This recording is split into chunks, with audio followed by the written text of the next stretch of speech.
All right, so we just received the announcement saying this meeting is being recorded. So I think this is actually an alert for us to start. Good afternoon, everyone. We are hosting today the second book launch of our academic year. And it's a great pleasure actually to have wonderful women as who authored this very interesting book, which is both, I think, a very important contribution to both political science and religion and ethnic studies. And I have started reading the book, and I must confirm that I'm really looking forward to having, Anna and Özgür, the authors of this book, who I believe that are contributing tremendously to the literature in Turkish, that gives like a very interesting touch to the Turkish society, which is a multi-ethnic society. And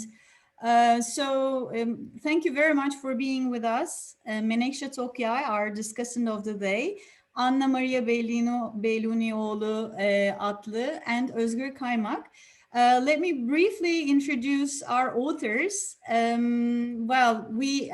would like to start with Özgür Kaymak, who has completed her PhD in Istanbul University, and she has actually worked on the social construction of Istanbul's Rum, Jewish, and Armenian communities.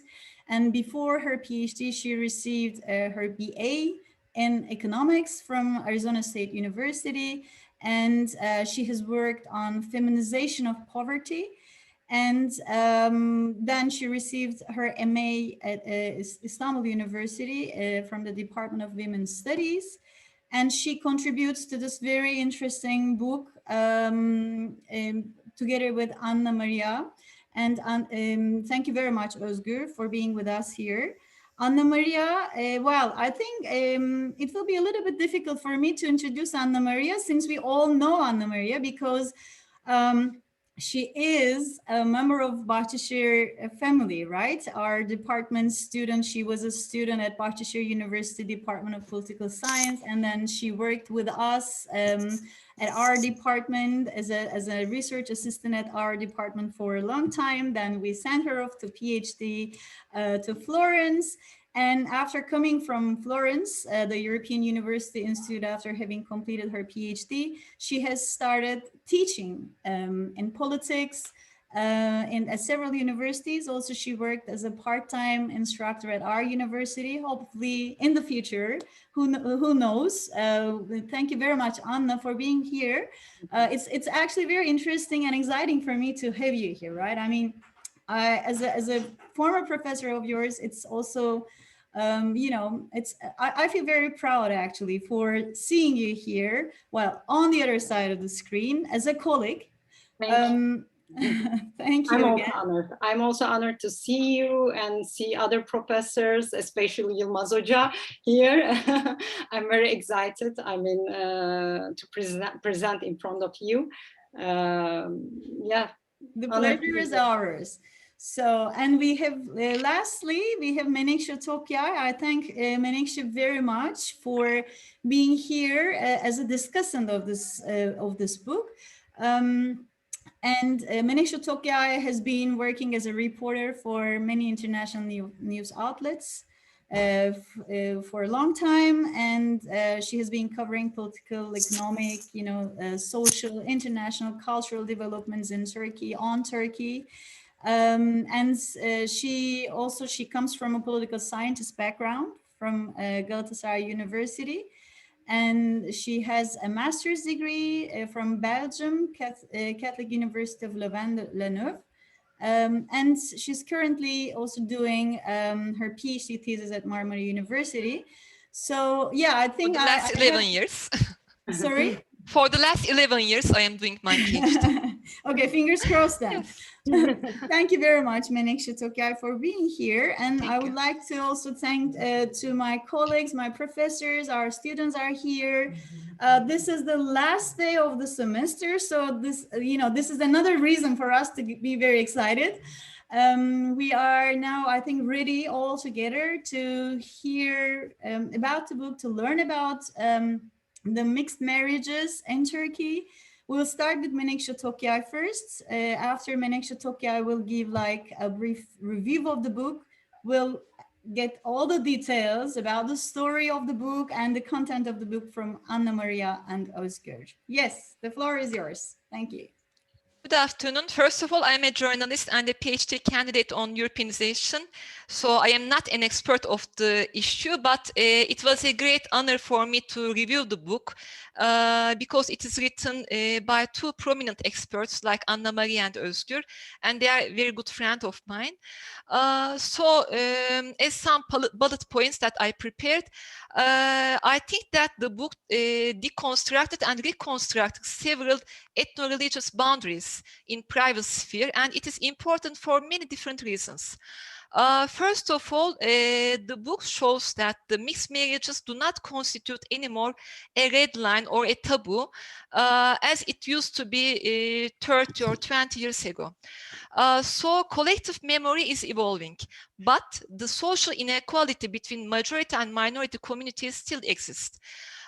So the success of mixed marriages depends not only on the strength of law, but also on coping with the discriminatory practices in the private sphere. So the best way to learn socio-cultural codes of some communities is by reading such precious books that takes a representative sample in the society. In the book, they took Rum Orthodox and Bulgarian Orthodox believers, Armenians, Jews, and Muslims as such a representative sample. And as far as I know, it is the first of its kind in analyzing the parameters of mixed marriages in Turkish culture.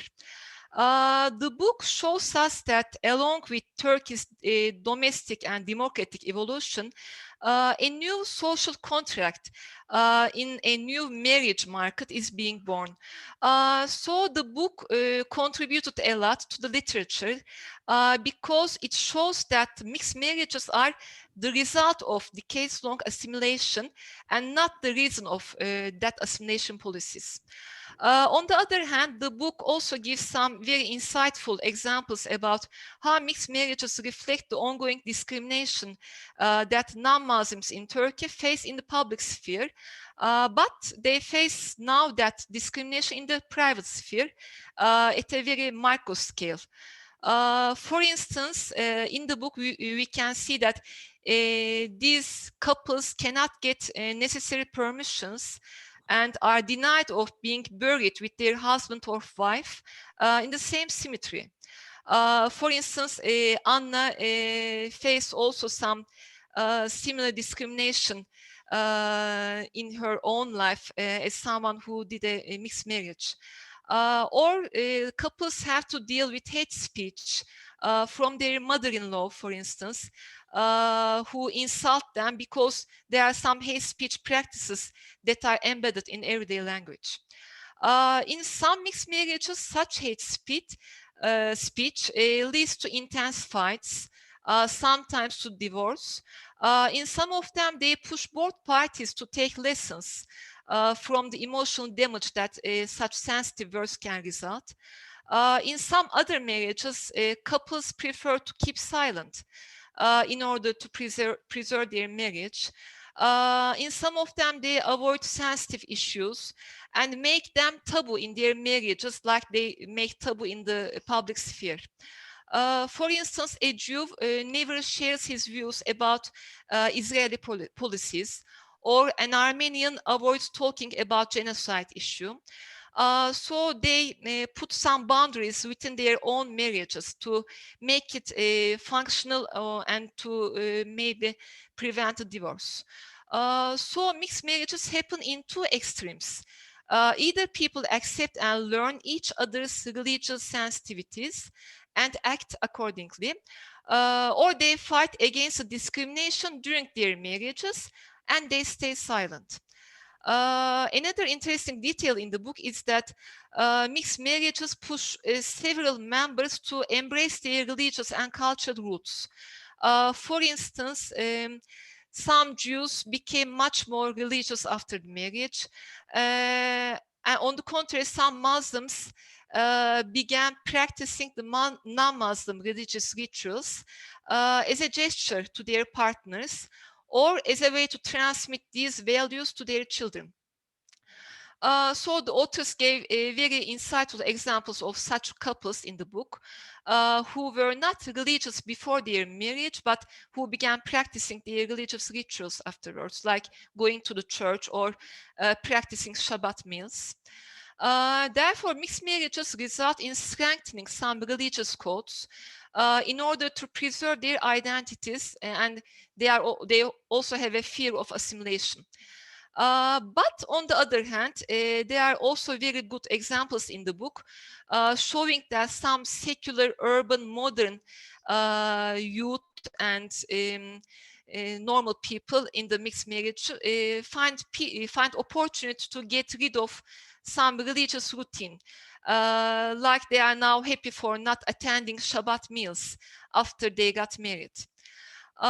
So the book gives us very good clues showing that the mixed marriages are in fact the micro example of social cohesion models in Turkey. Because we need more and more social cohesion and peaceful coexistence.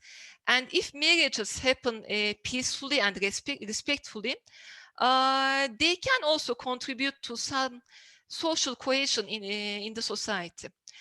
And now, as a critical eye, I have 3 suggestions to the authors. Maybe I will give them new assignments, but I want to know 3 things after that book. How the generation Z and Alpha, who are born from these mixed marriages, consider people from different religions.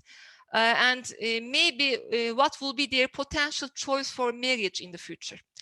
And secondly, how the problems, there are very big problems about the symmetries of mixed marriages, how this problem can be resolved with the consent of state and other partners at the society. And as a final point, I would like to know what is the psychological dimension of being a member of minority in that mixed marriage. Because sometimes people become much more religious after the mixed marriage for fear of not being stigmatized as a betrayal of the community or other reasons. So I want to know that dimension of being a member of minority in that marriage format. So it is my presentation. I hope I contribute Thank you very much. To a certain extent of their great book. Thank you very much. Actually, you raised very, interesting questions as well. So for sure, Anna and Özgür will also touch upon those points at their talk. So this book, before I leave the floor to Özgür, this book has, I think, a very strong part as well in terms of the methodologies and in terms of the interviews. It also gives us like a detailed account on the mixed marriages that is in the literature. They build upon their, sort of major findings on the case of Turkey based on that literature, and also the extensive list of interviews they have carried out to analyze the mixed marriages in Turkey. So let me give the floor to Özgür. Özgür, please, the floor is yours. So if you can. Thank you. Thank you, Canan Hocam. Really, thank you very much for this opportunity. It's really nice being with you all here. So I will start with the question.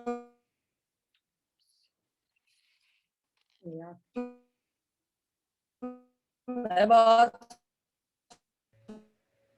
where the idea of writing such a, me and Anna Maria's the intersection of interests actually led us to study this subject. Bu arada parantez içinde sesim ve görüntü şu an iyi değil mi? Yeah, we can devam edebiliriz. Ara ara donuyor ama zannedersem. Sıkıntı yok umarım.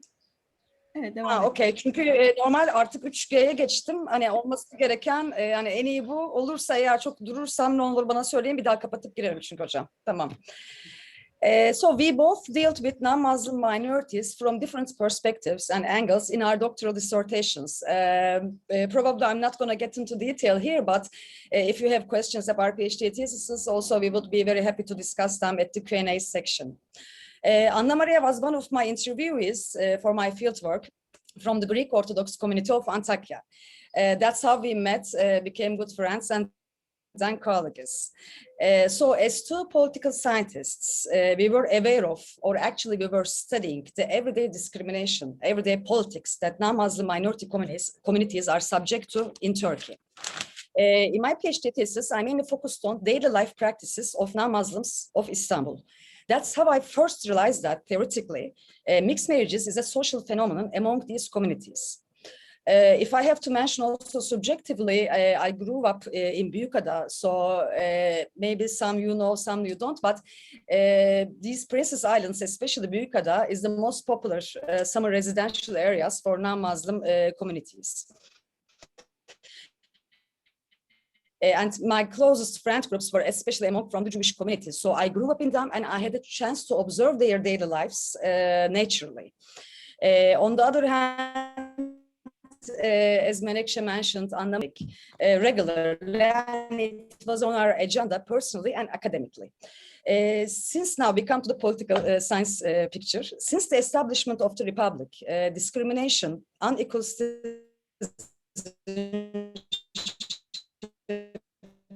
practices, ethnopolitical pressures from and all the other non-Muslim, of course, populations. When the Justice and Development Party, aka AKP, came to power, there was a commitment declared to international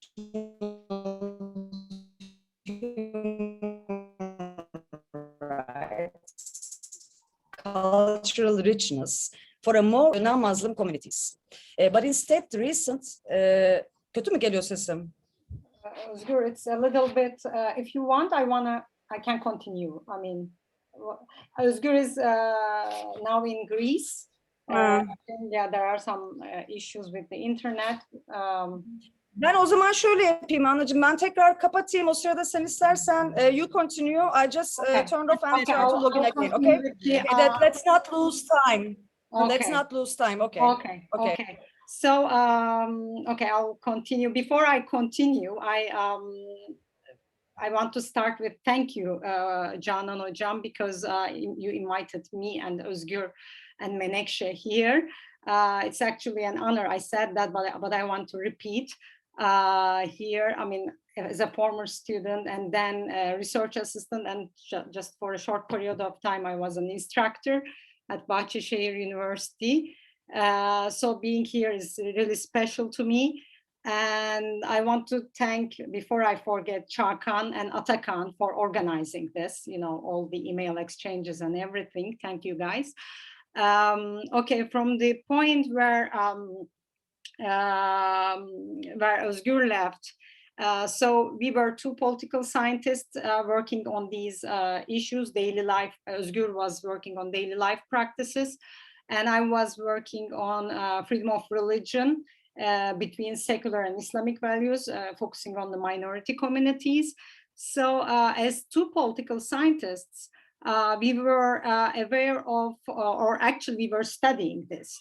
So we were aware of the discrimination that non-Muslim minority communities are subject to in Turkey. So when the Justice and Development Party came to power, there was a commitment declared to the international human rights, at least for a short time period, and for more accommodative approach to non-Muslim minorities. But instead, the recent authoritarian turn delayed these expectations for an unknown future. So although there is this increase in authoritarian turn, which is very interesting to us, we see an increase in the number of mixed marriages. So mixed marriages were standing as a phenomena in front of us, waiting to be, studied as an area of research that would allow us to observe patterns of deconstruction in socio-political, cultural, and gendered spaces in Turkish society. So this is the reason, actually, why we wanted to work on mixed marriages. What are... Anna, I am here, maybe. Okay. So yes, you can take, I was just starting to talk about, what are mixed marriages? You can take from that part. Okay. I will do my best, because I also tried 3G, but this area has a really very poor, and there's a huge, real strong storm. That's probably why. Sorry really about that. I'll do my best. Just let me know, please, if I pause too long. I don't want to disrupt the conversation. So, Anna, we are talking about the conceptual discussion, right? What do we mean by mixed marriages as a term? Yes. Okay. So, in fact, almost 50 or 60 pages in the book is about the world literature on mixed marriages. In other sense, when we talk mixed sexualities like LGBT+, or marriages between people from different socio-cultural classes, from different races or nationalities, or from different age groups. But most commonly, it's about interfaith marriages. Also, during our fieldwork, it was the most accepted concept by the community readers, by our interviewers, research. So we stick to the definition of it. What do we mean by mixed marriage in our book? That is, marriages and relationships between those who are citizens of the Turkish Republic, yet have different religious beliefs from the Sunni Muslim majority and are legally considered a minority according to Lausanne Treaty, with individuals from other ethno-religious groups, predominantly those belonging to the Muslim majority. While we were working on the literature, surfing in the literature, used to describe mixed marriages in the literature, such as binational marriage, cross-border marriage, cross-national marriage, cross-cultural marriage, interracial marriage, international marriage, transnational marriage, in marriage, out marriage, etc. So, despite the growing interest in this topic, there is no agreed definition yet. And it should be also noted that the concept of mixed marriage is really relevant and controversial. And I want to talk about the methodology of our book. So our book, this book, primarily focuses on the meaning and representation of the mixed marriages. And some of the main research questions were when we enter into the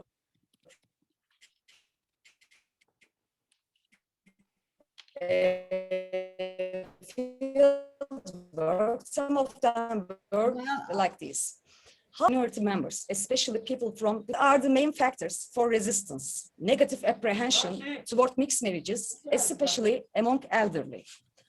What are the strategies and struggle methods produced by young minorities? By young, we mean, of course, not, but what we mean is who are in a relationship or who are married compared to their parents. In the face of resistance and obstacles produced by their parents. Özgür, I think there is this connection problem that really lags your voice. So if it is okay, also for Anna and for you, maybe we can just continue with Anna so that, for instance, you're frozen now, so that we actually leave the maybe floor once if your connection gets better at the Q&A. Is that okay for you? Okay. Yeah, sorry about that. I think that's okay. Is that? I guess so, because she is frozen. Okay. Okay. Of course. Sorry. Okay. That's okay. Yeah. Please, by the way, interrupt if I say something, not very clearly. So, okay, Özgür was trying to explain why we chose the word mixed marriages. There are lots of words in the literature, such as cross-cultural marriage, interracial marriage, international marriage, transnational marriage, in marriage, out marriage. But this was the most commonly used term and most commonly accepted term, both in the literature and also from our from our interviewees. It was used as mixed marriages, karma evlilikler in Turkish. So we chose this term. I want to continue with the methodology we adopted in the book. So the book primarily focuses on the meaning and representation of mixed marriages. So some of our main research questions were, how do the perspective towards mixed marriages differ among minority members, community leaders, and religious people? Or what are the main factors for resistance, negative apprehension towards mixed marriages, especially among the elderly? What are the strategies and struggle methods produced by young minorities, young generations? Of course, in the face of these resistances and obstacles produced by their family members, especially then, from their religious circle, social circle.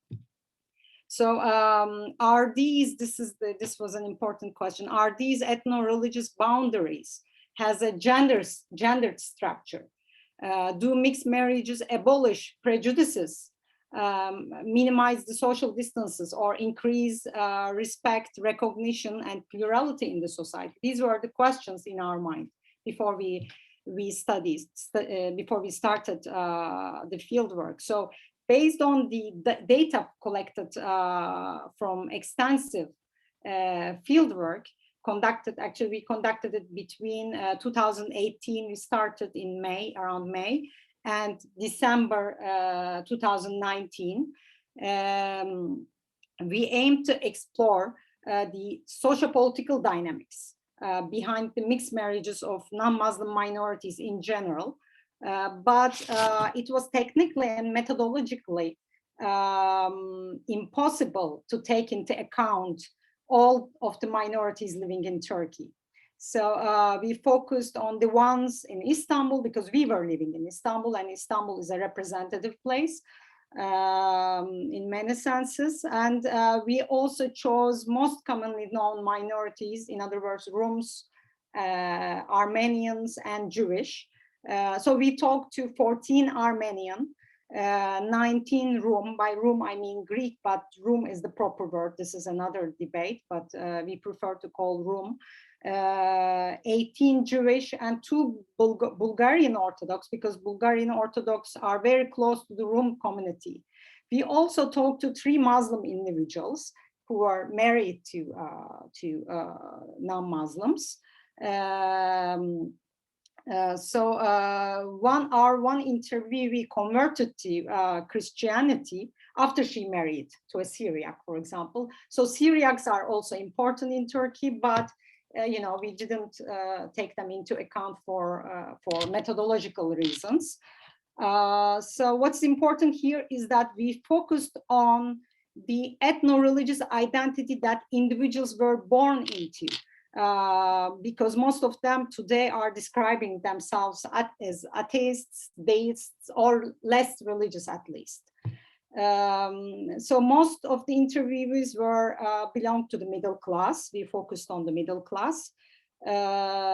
In total, we interviewed 57 from different age groups, from 25 to 73 years of age, social classes and genders. So respondents reached those people by the snowball sampling. They were either married with their partner, or they were at different stages of marriage, such as, there was a promise or there is an engagement and so on. So we also conducted 2 focus groups. It was also beneficial. It's also important for me to say that we adopted the intersectionality theory, first used in the feminist literature, feminist theory. It is here what is meant by intersectionality, sorry, my pronunciation. It refers to the intersection of pressure levels of gender, age, social class, and etc.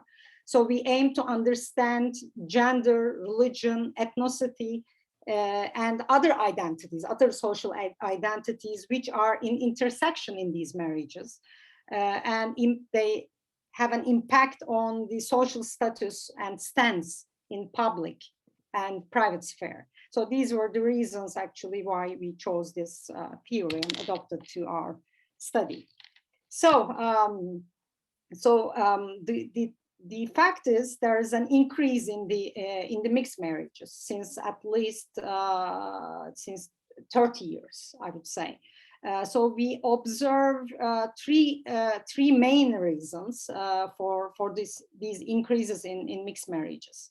One of them is the demographic changes among non-Muslim communities due to the increasing mortality rates, decreasing birth rates, aging of the population, of course, but most important of all, due to the assimilationist and exclusionary politics that Turkish state has been adopted since the founding of the republic. So I don't want to get into detail here, but in the literature, starting from even before the republic established, 1915 is an important day. Some refer it as deportation, some refer it as genocide. So then 1934 Trace pogroms, and 1955, then 1964. I mean, those ones who are familiar with the history of minorities in Turkey, these are the important dates. And then later of these dates, they were subject to the discriminatory laws and practices. So these events, these policies made basically most of them impossible to live in Turkey anymore, and they migrated, or they couldn't, enlarge somehow. So it is today very less likely for a minority individual like myself to find a partner, not only that she or he can, get married among his or her circle, ethno-religious circle, but or can get along with, he or she doesn't have to get married, but there's, you cannot find even friend, to talk to, within your circle. So this is one of the reasons. Demographic changes. The second important reason is that until 20 years ago, we observed non-Muslims were living within their ethnic enclaves. And along with the decrease in their demography, it became impossible for them to continue living in their minority district anymore. Actually, this was an important dimension of Özgür's, I think. I mean, she had many dimensions in her thesis. She had a really nice and interesting thesis. I would really recommend you to read it because it was published by Libra. This spatial change among non-Muslim communities. So now with the decreasing numbers, as well as a city becoming larger day by day, these non-Muslim people, community members, they want to live close to their workspaces or close to their school of their children. So these social spatial change has decreased the possibility, in a way, of finding a spouse from the same community. And another reason is the education levels. These in the decrease increase of mixed marriages. Education levels among young members of non-Muslim communities are increasing. This is a fact. This indicates that they are more individualistic in their lifestyles, and they seek for an autonomous lifestyle compared to their families. So it also means that the religiosity is in decrease, and the way that they practice their religion is changing. And this is happening actually in parallel to the society at large. So this is not only for happening for non-Muslim minorities, but this is, this also covers all entire society, Turkish society. So they are basically not going to church or synagogue anymore, that much at least, only maybe in religiously important days such as Easter or Christmas and so on. So this is, these decrease in religiosity you can also find in the reports of Konda and Pew. We also included those research in our book. So this also leads them, the minority communities, these education levels are high, so that they are now having more prestigious jobs and they are earning better income. And so that all of these factors considered together, it's actually not surprising that social mobility among younger generations has increased, and they are more integrated into the society at large, and in their workspaces, schools, and etc. So they are finding spouses from their outgroup. So this increase in the mixed marriages, of course, doesn't mean that there's no resistance among minority communities towards mixed marriages. In the book, we point out several reasons for families object to their children to get, married with the other. One reason is that in Turkey, the level of individualism is rather low. Families matter when it comes to marriages. Compared to what's happening in the world. So the risk of not knowing the other, other family, other culture, other religion, is one of the reasons for resistance. So community pressure and anxiety of the possibility that their children, the possible future children of the mixed marriages, will be away from the original, socio-cultural circle, and the ethno-religious and cultural differences between two partners raising a child are some of the reasons detailed in the book. But one reason is, I think, important to mention here in detail, and that is the fear of not being able to continue their ethno-religious culture, bloodline, if I may say. It's the fear of assimilation is the strongest reason for the resistance to mixed marriages. So the political traumatic memory of the past basically makes them to resist to mixed marriages as an essential strategy. So here I would like to underline the role of women. Actually, it's important in transmitting the ethno-religious culture appeared in our fieldwork. Özgür, if she can later come back, she can talk about in more detail, but one of the strategies that makes these marriages happen is conversion, basically. And we observe... Anacığım çok pardon, geliyor mu sesim şu anda? Geliyor Özgür, donuyorsun ama geliyor. Peki, yok donuyorsan tamam. Ben sadece seni çok yordum, belki alırım diye şey yaptım ama peki tamam, donuyorsan tamam, belki o zaman soru cevap kısmında donsam da cevap vermek daha reasonable olur değil mi Ebru Hocam? Aynen, tamam, okey. Tamam anacığım, sağ ol. Görüntüyü kapatırsanız.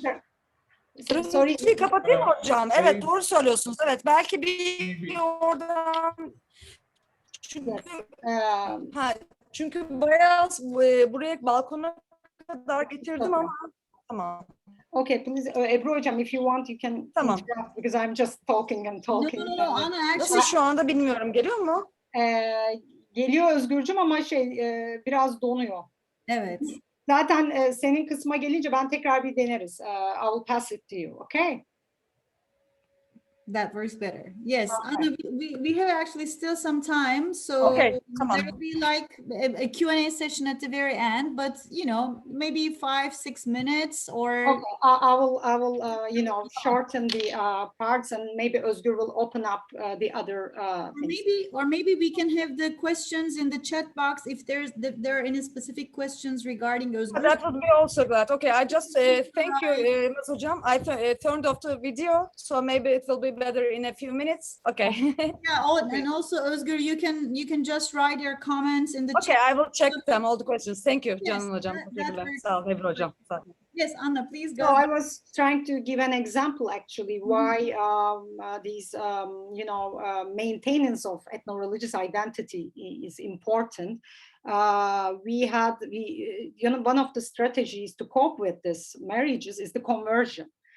So we had 9 interviewees declared that they or their partners were converted, and 8 of them did it in order to make the marriage work. I mean, willingly, but you know, they weren't believing when they converted. So here it is important that non-Muslim families ask, especially their sons, to convert the bride, because it's crucial for them to assure the continuation of the ethno-religious rituals. So, we have, let me summarize it, otherwise it will be too long, but we have 3 main arguments we underline in the book. One is the, how to say, assimilation argument, let's say, in a nutshell, that, you know, the main, how to say, the main criticism comes from the non-Muslim minorities is that these mixed marriages are causing assimilation, but we couldn't find, you know, any data supporting that.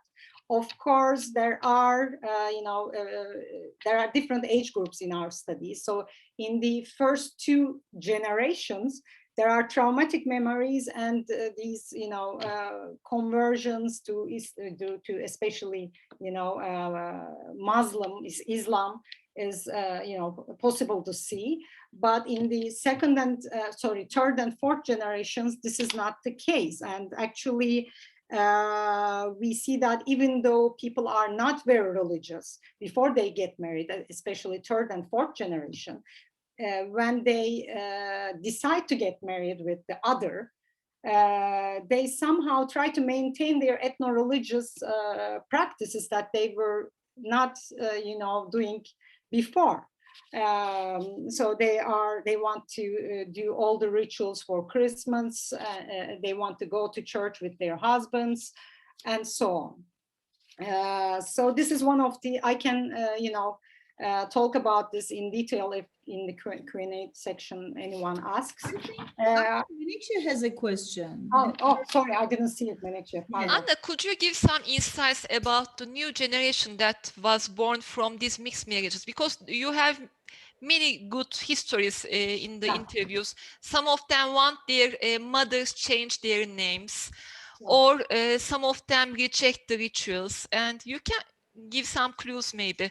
Yeah, I mean, especially as I said, we divided our you know, interviewees into 4 age groups mainly. So in the first 2, I mean, those people from 50 years old and above had traumatic memories. For example, one of them, you know, one of our interviewees said that her daughter asked her to change her name, you know, the Christian name. Why not you don't say your name as Meral, for instance? That was, you know, maybe it's simple, but for a person, it's very, very, very traumatic. And but in the younger generations, we see that they they see it as a cultural, richness. This, their mothers and fathers' religious differences, and they raise, within both rituals. So it's a cultural richness to them. But I have to say, this is, as you said in your review, I mean, in the end of your review, it's something to be studied, in the future with, the new generation of these children. And so, but this is our, feeling from the research, from the book, that it is sort of, an example of coexistence in a multicultural society. Of course, this is not it, because minorities are so small in numbers, so it's not representative, but it's actually showing us, how it could work. If needed, how we can coexist in within our differences. So the children of young generation doesn't take it very traumatically. So it's, as I said, it's a cultural prestige, richness to them. And the other two arguments, I will just mention what we mean by them, and then maybe in Q&A section, Özgür can expand it. One is that was very interesting for us to see the relationship between political, public and private sphere, because non-Muslim minorities in general are facing with discrimination in public and political sphere in their lives, in daily lives, and they have some strategies they use to cope with these discriminations. But when it comes to the to private sphere, it's very difficult to maintain those. It's very difficult to use the mask anymore. I mean, we all, as social beings, use a mask in public space, but they cannot use it in these marriages anymore. They face with discrimination, discriminatory words from their husbands, from their husbands' families, parents-in-laws. For example, just one example of one of our interviewees told us that they were, they were sitting at home with the family of her fiancé, and the future mother-in-law just said that, saw a passing cat and said that covered Jewish.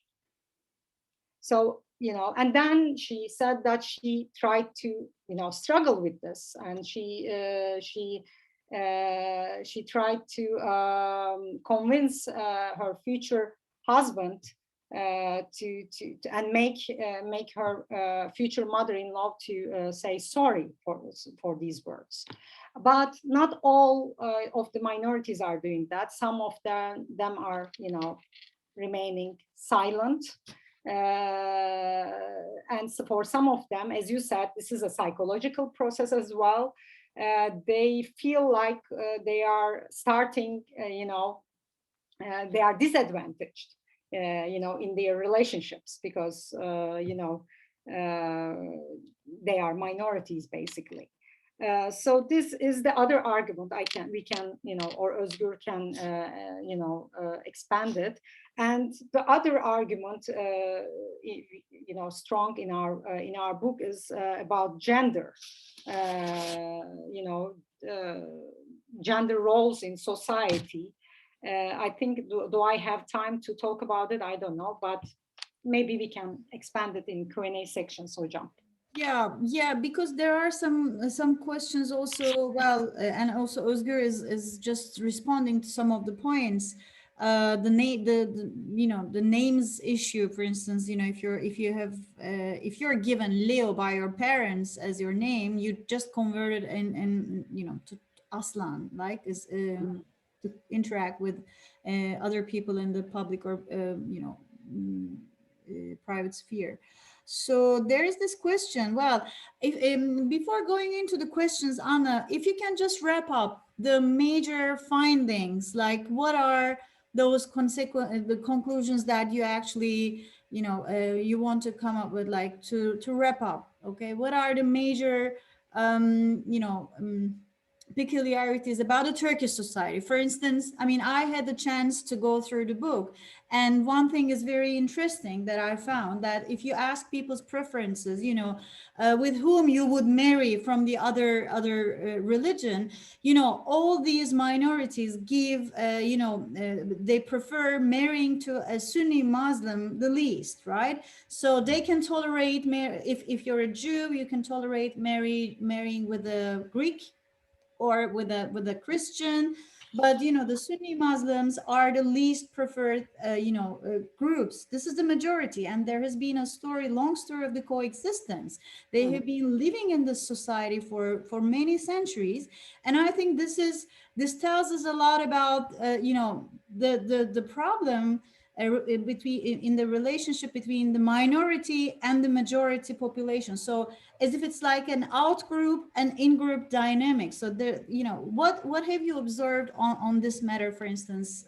Actually, yeah, the Sunni Muslims are the least preferred in a way, but Özgür is also reminding here us that we found it in our research that social classes actually matters, not the religion here.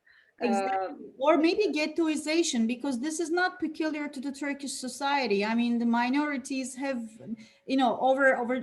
throughout the history, they have been in their ghettos with very few contact with the majority society. So I think in this regard, Turkish case is not an outlier. Can we say that?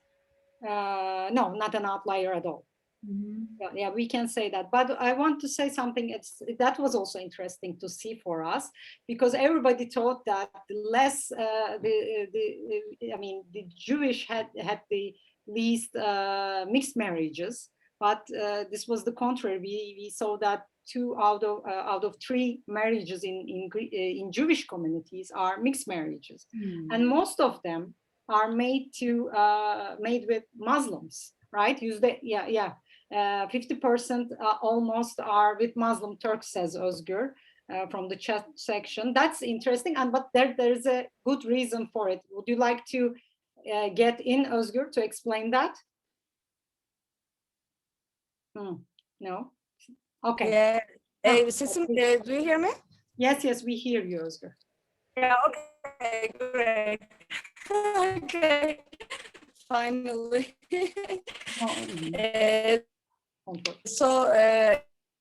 Yeah, this is a historical actual background. Maybe okay. Yeah, Özgür, we cannot hear you. Sorry about that. So Özgür will write it, but that's interesting, because Jewish women,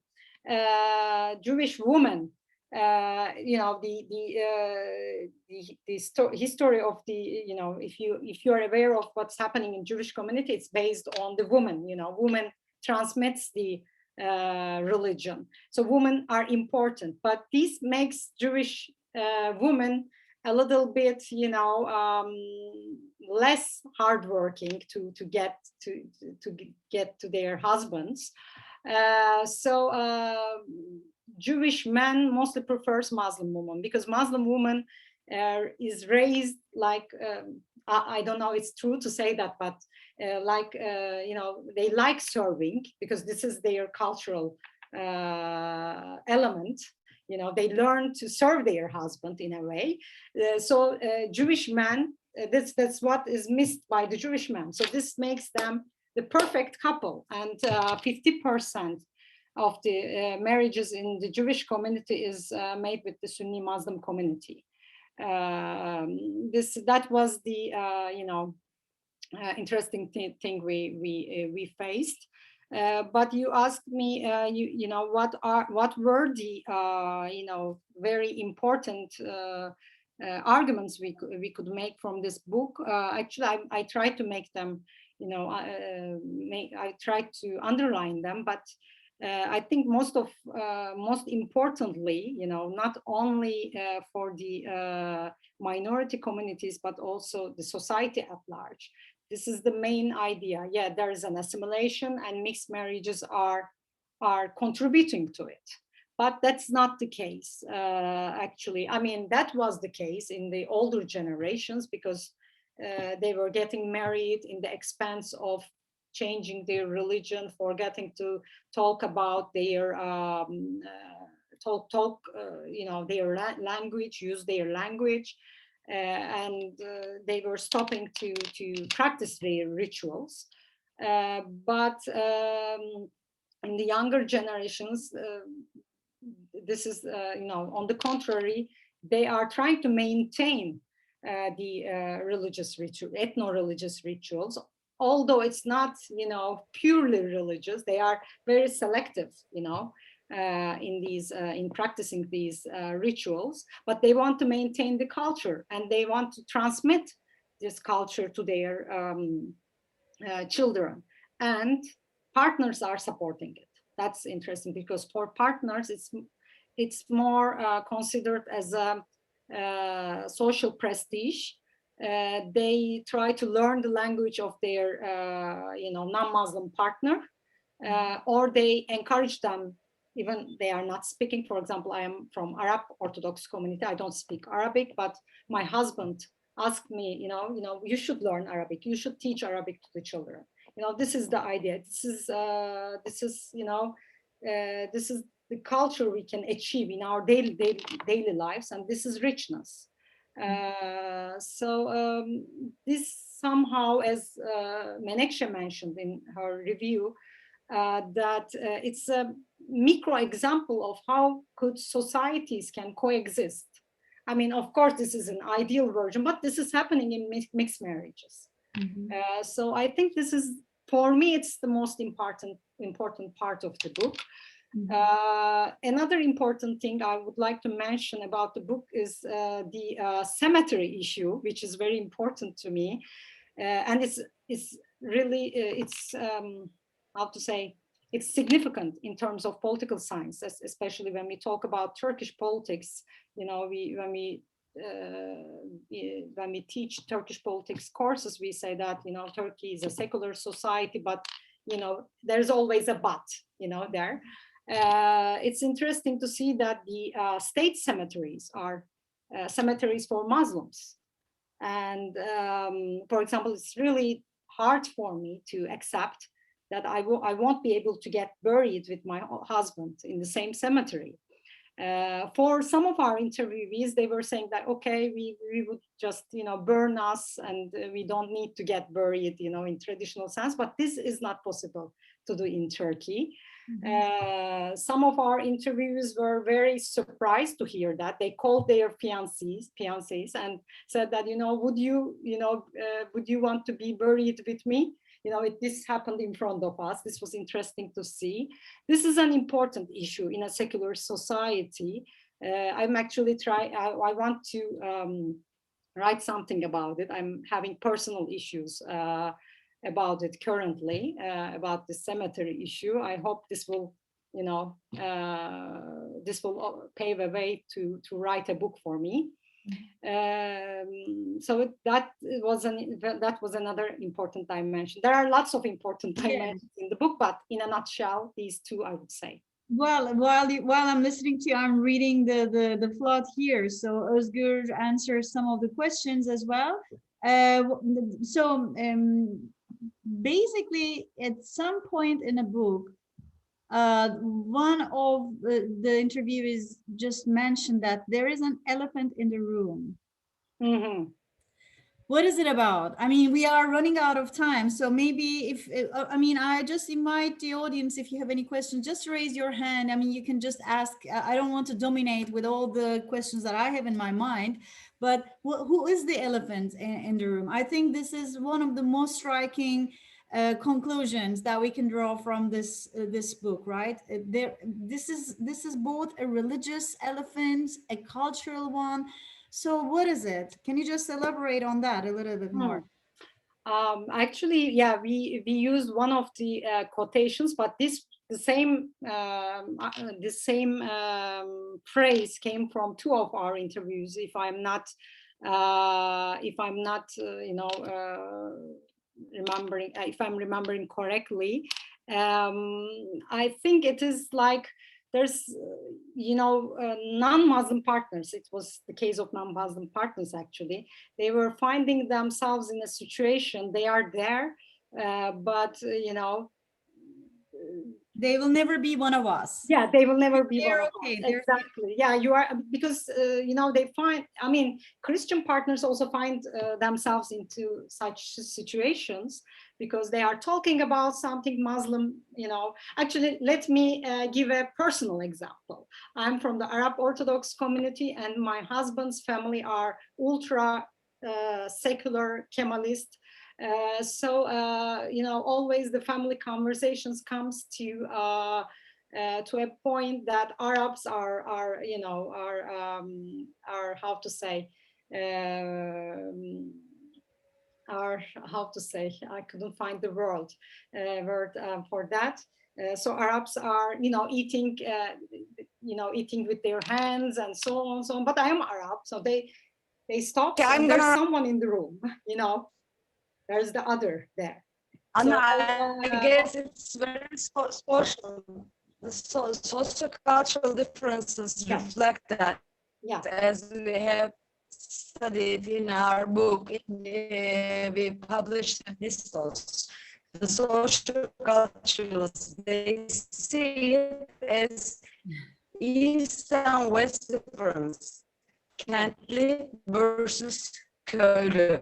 Evet, kentli versus köylü. We always they say it like that. Yeah.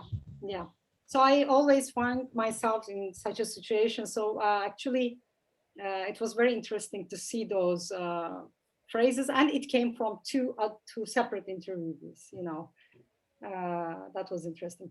Okay, well, we are at the very end, so let me ask the final question, since there are no other questions. The chat is going on. Why is it Kısmet? Why is it Kısmet Tabii? I mean, where does it come from? So how do you fit this title with this entire story? So maybe this will be also, if you want to add your last final comments. Actually, let me first show you the book. By the way, we forgot to do that. Kısmet Tabii. We tried to use the quotations from our interviewees as subtitles. It was more, very influencing. So this Kısmet was used by most of our interviewees. I have to admit the topic of the title of the book was different until the very end. And then my husband intervened and said that, this is not a good title. And, so we come up with that. So it's Kısmet because everybody says that, she get married to a Muslim. It's, of course, it's Kısmet. It's for sure, it's fate in English. So I think it explains a lot. It explains the positiveness of these marriages, because I told you about the richness and everything, but there is also these traumatic events, and there is this fact that although you try to continue your cultural rituals, in a way you feel like you save your culture. It's you are a minority, and I don't know in 20 years how many will left. So it's getting assimilated. Kısmet has a both positive and negative connotation. It explains a lot. I think. Yeah, there's always, I think in Kısmet, there's always a sad side of the story. So, it just gives you the impression that you're a little bit, concerned about being hopeful, but you want to be hopeful for the future. So I think that title tells a lot about the circumstances in Turkey for not only the mixed marriages, but in sort of we define this culture as an a multi-ethnic culture, but it is not, right? I mean, because maybe with assimilationist policies, maybe with the lack of, a lot of serious implementation of certain policies regarding the minority rights, or maybe for like concerns about the future that they don't see in the future, so young generations just leave. So there is this serious problem of immigration, and the minorities are shrinking in Turkey. But on the other hand, they added a lot to the culture, right, in this country. So we tend to forget it, and politics unfortunately contributes in the negative side to the story. So that's why it is of course Kısmet, because of a lot of insecurity, the feeling of insecurity for the minorities. I mean, there are some cities in Turkey where there used to be the religious minorities living. There were like districts in those cities, like the Rum district, the Jewish district, like in Çanakkale. Basically there are no Jews living in the country. When you go to the cemetery, you see the last person who was Jew who was buried was like in the 1970s, and that is sad. So that anyways, Hande and İlker, they actually have two questions. Yes, please, let's start with İlker. I think I saw first İlker Aslan, and then we can move to Hande Hocam. Yes. Yeah, İlker is, I think, coming from Switzerland right now, right? Oh, this is yes, indeed. I'm glad that my reputation precedes me when I join a Zoom call. I was only able to join through half of the Zoom call, so my apologies if this question was already asked to the participants. But my question to the authors, for both of you, Anna Maria and Özgür, it refers to the understanding of fatalism for all the communities that you have interviewed during your research at the book. You think some communities, some non-Muslim communities in Turkey are more fatalistic than the others when they refer to this concept of kısmet while they're talking about their marriages? What do we mean by, if I understand the word correctly, fatalism? No, fatalism. Like when I hear the word kısmet, Yeah. it automatically Yeah. reminds me of this concept of fatalism, that inshallah something will happen and God willing, etc. There's no direct correlation. That's why I use that word fatalism, because I don't think it corresponds directly to any kind of concept in the Anglo-Saxon world. Yeah. So do you think, or Özgür for that matter, for example, do you think the Armenian community is more fatalistic than the Jewish community, or vice versa, or the Greeks or the Arab Orthodox? Or does it have to do, in my understanding, it has to do more with how urbanized they have become, or how religious they are in their own faiths, so to speak? But so I'll pass the mic to you. So. Okay, let me try to. Thank you for this interesting question. Yeah, that's important. Actually, you're welcome. Don't know what's happening religiously there, but when it comes to mixed marriages, they don't want to leave it to fate. So at least the community members, the families, and the church or the religious leaders try to prevent it from the beginning, because they put rules in front of the partners. Some of them, the first rule is they cannot get married in their religious space, in the church or synagogue. They cannot get proper recognition. So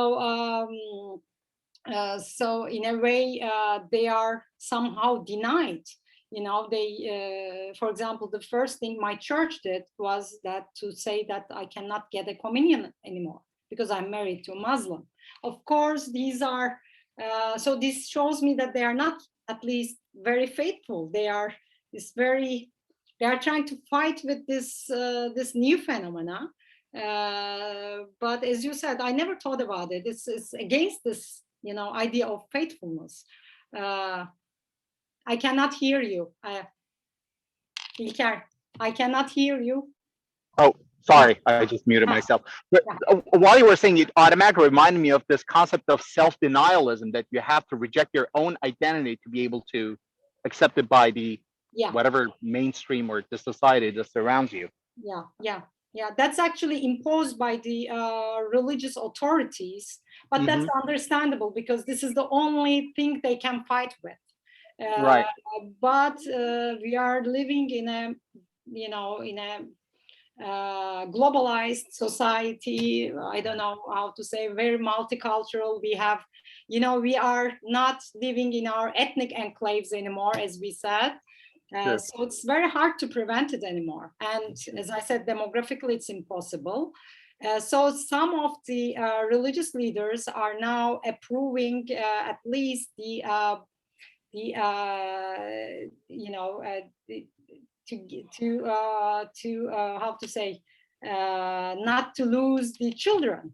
So they somehow find a way to make sure that the children at least will be baptized or will be, you know, will be Jewish, you know, sign into the synagogue notebook or whatever. Right, for a bar mitzvah or whatever. Yeah, exactly. They will have bar mitzvah and so on. But there are really important questions in that regard too, because at least for the Jewish community, as far as I know, if a child dies before bar mitzvah is something, you know, you really become Jewish at the age of 13, I think. It's coming of age. And for the women is 14. There are details there. But what if the child dies before that age? Will he or she will be able to get buried in the Jewish cemetery? So these are really interesting things, you know, to think about in these in multicultural societies, and it shows me that you know, it's an obstacle for in front of religious authorities to cope with the current dynamics. So, but it's not fateful at all. I mean, if it would be fate, they would leave it as it is, but they don't do it. They don't do it. This, I don't know. I couldn't answer properly to your question, but it made me think a lot. I'll think about it. I asked that question because I was having a hard time. We were discussing on this very topic with my in-laws, actually. For those who don't know me, Anna Maria knows me, but I live in Switzerland. My wife is Swiss, Protestant family, half of them are Catholics. And I was trying to explain them the concept of Kismet. In German, of course, it didn't register like what it means, but I'm feeling the same story as you have explained in your book. And for those who haven't read it yet, make sure that you buy the book. I feel the same. I'm the only certified Muslim in the family over here. So I am asked the very same questions that that your non-Muslim participants have tried to answer in your own interviews. Like I'm asked, what would you do if you have a son, and would you get him circumcised? Or I don't know, they're asking me questions about what is the concept of jihad. Like, I don't know, it's not like I'm trying to join ISIS tomorrow or something, but those are the things that are projected onto you, regardless how secular or unsecular you are. So we all live in our own bubble, and we're all part of a minority in our own sense. But so basically, we're waiting for the translation of the book in English so that you can make your parents, the family, read it and try to get a better grasp of the concept. Absolutely. I would look forward to it. I actually donated one of the books. I bought 2 copies. I donated to my university over here. I'm actually on campus here, so you can see this is the University of Zurich. Thank you. It's you guys are great jogging companions. I was listening to the call while jogging, so I'll pass on the microphone to you, and thank you very much, Anna Maria, and thank you for joining. For the wonderful book. Thank you. Thank you. Thank you very much. And now we go to Hande. She's waited for some time. Hande, please, the floor is yours. Thank you, Ebru. Annacığım, first of all, congratulations to you both. I thank you for this very interesting presentation, and I will definitely read the book.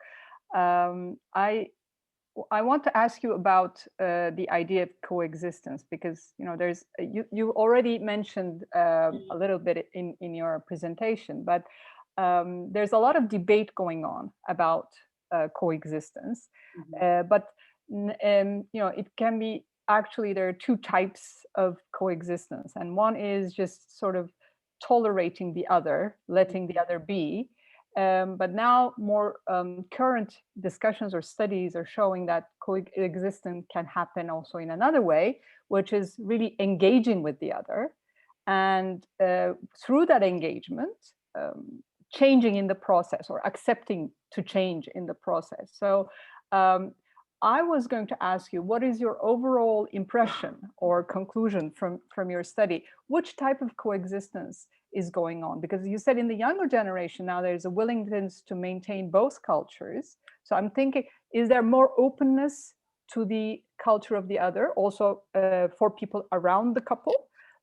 So is there like more crossovers between the in-group and out-groups? Or would you say that it's just, you know, basically sort of maintaining a tolerance, but it's not really getting into an interaction? That's different kind of coexistence. It's the old type of coexistence. And then, you know, if you have an answer to this, you might not, but what do you think about the implications for that, for polarization in society, for instance, because that could be a channel of overcoming that. So does it sort of work? Yeah, that's a really good question. Thank you, Hande Hocam. Yeah, the older generations didn't even have tolerance. You know, it wasn't tolerance at all because it was the assimilation into one culture. Currently, you know, for the couples, I think it's more, it's not tolerance. Of course, they are not, it's also not, you know,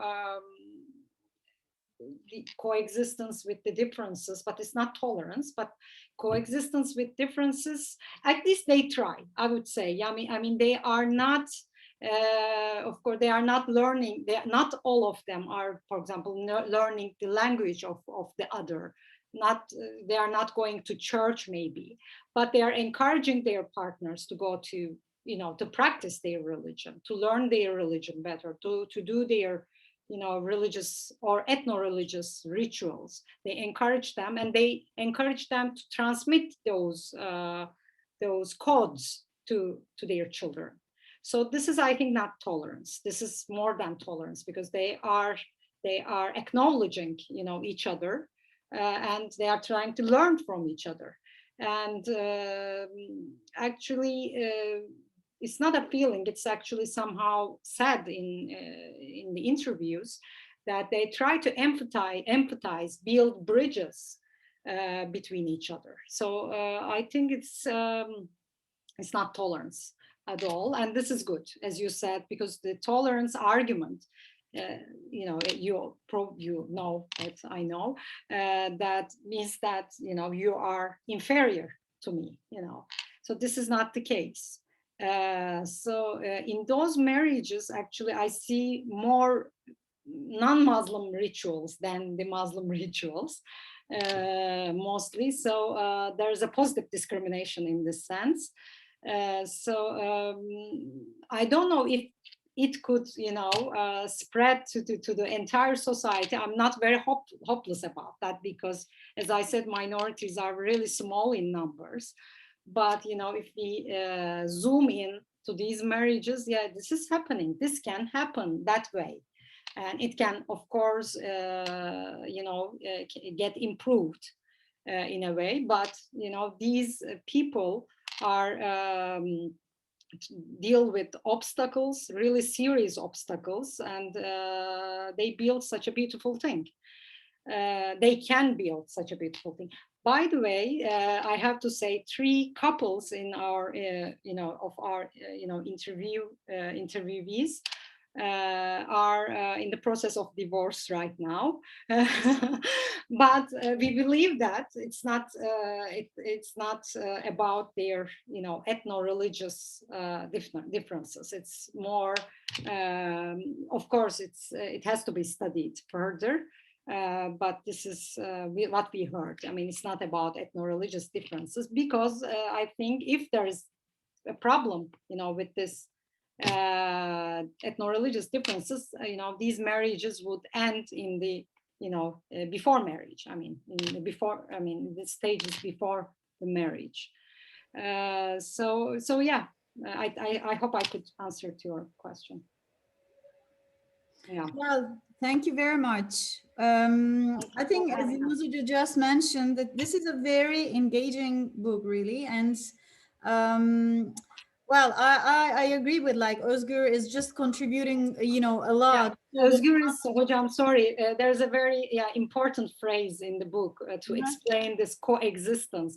By the way, let me, I have to say that the interviewees, I mean, our focus was not between Christian, Jewish, and Muslim marriages. We also focused on the marriages between, you know, Rum Orthodox and Armenian.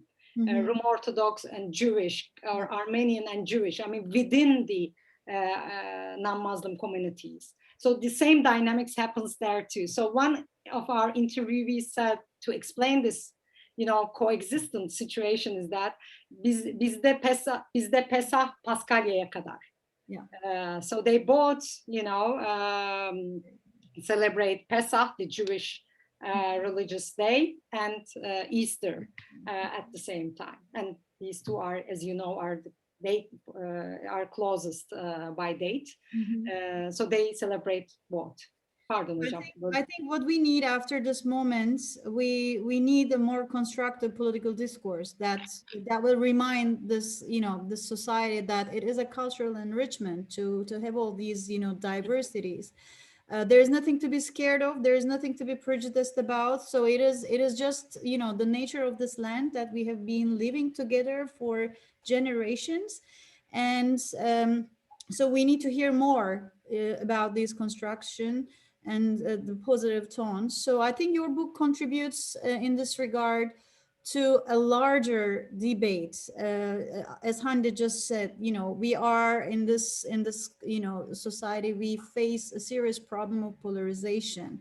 Well, we tend not to, you know, realize it, but, you know, our daily language is extremely polarized. So we should actually start stopping at some point exclusion, right? Excluding the other. And I mean, this is a very recent book that you published just in 2020, last year, and this is the first edition just out. But well, I on behalf of, I did not organize this book launch myself for my particular interest. I'm also very much interested, but this is an event that our department, you know, we all are very thankful for that. You know, that is a departmental, you know, a book launch. So. And again, I think this contributes tremendously, and we need to see more field works in this field. I mean, I'm not a person who specialized in, you know, ethnicities, religion, and politics. So, but I know that there was a lab in the literature in Turkish. So I'm very glad that you wrote the book in Turkish, right? And hopefully in the future there will be some translations coming on. So again, I think we ran out of time. I want to thank everyone. Menekşe, Tokyay, Özgür Kaymak, Maria Beylunioğlu adlı, right? Yeah, Beylunioğlu was the, okay. Yeah, Beylunioğlu, okay. So Özgür, and also I want to thank you. You know, you did a great job in responding, you know, via chat box. That is difficult. This is unfortunately the technology that sometimes is not very nice to us, but we learned, right? So thank you very much. You did a great effort from Greece, a sunny day. So well, everyone, thank you a lot for being with us on this Friday afternoon, the last day of the semester. We're very tired, but we had a very nice talk, right? So that was like refreshing, relaxing a little bit to hear from you, the stories and the anecdotes. Thank you very much, and good luck with all the future work, Anna and Özgür.